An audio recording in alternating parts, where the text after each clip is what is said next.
Hello friends साथियों, news 18 की खबर के अनुसार बीपीएससी शिक्षकों और सक्षमता परीक्षा पास शिक्षकों का इंतज़ार होगा ख़त्म। अब वो शिक्षक अपना ट्रांसफ़र पोस्टिंग की प्रक्रिया के लिए करेंगे अप्लाई। इसके लिए न्यूज़ 18 की खबर रजनीश कुमार का है। तो न्यूज़ 18 की खबर पर लगी मुहर, सक्षमता पास और बीपीएससी शिक्षकों का इंतज़ार होगा ख़त्म।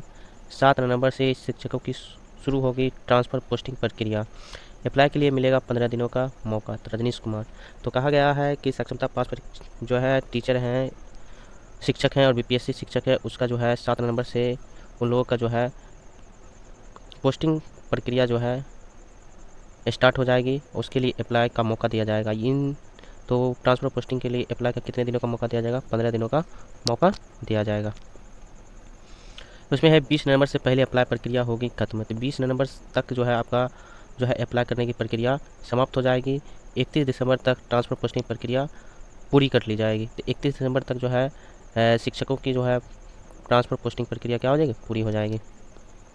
आगे जो है 1 जनवरी से सभी शिक्षक नए स्कूलों में देंगे योगदान। तो 1 जनवरी से वो अपना पोस्टिंग ग्रहण कर लेंगे और वो 1 जनवरी से अपना योगदान अपने स्कूल में जहाँ पोस्टिंग ट्रांसफ़र पोस्टिंग हुआ वहाँ अपना योगदान दे सकेंगे। बीपीएससी के नए पुराने और सक्षमता पास शिक्षक एक साथ करेंगे अप्लाई।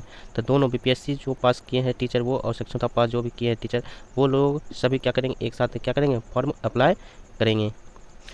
ट्रांसफ़र पोस्टिंग के सॉफ्टवेयर का ट्रायल शुरू हो गया है। दिव्यांग और साध रोग से ग्रसित की अपनी पंचायत में होगी पोस्टिंग। तो दिव्यांग जो हो गया और साध रोग ग्रसित जो भी कैंडिडेट होंगे उनका पंचायत में ही क्या किया जाएगा? पोस्टिंग किया जाएगा। इसमें जो है सबसे पहले जो है महिला को अप्लाई करने के लिए 10 पंचायत का मिलेगा ऑप्शन। तो महिला जो कैंडिडेट होंगे, शिक्षक शिक्षिकाएँ होंगी, वो 10 पंचायतों में अप्लाई कर सकती हैं। उनके लिए 10 पंचायत का ऑप्शन ओपन रहेगा, खुला रहेगा। पुरुषों को अप्लाई करने के लिए 10 अनुमंडल दिए जाएंगे। तो महिलाओं के लिए 10 पंचायत और पुरुषों के लिए 10 अनुमंडल दिया जाएगा, जिसमें वो अपना ऑप्शन चूज़ कर सकते हैं, वहाँ अप्लाई कर सकते हैं। सक्षमता 2 की पोस्टिंग के लिए अलग से लिए जाएंगे आवेदन। सक्षमता पास 2 जो है, जो हुआ था एग्ज़ाम सेकेंड फेज़ का, तो उस सब के पोस्टिंग के लिए अलग से लिए जाएंगे आवेदन। फ़िलहाल के लिए बस इतना ही।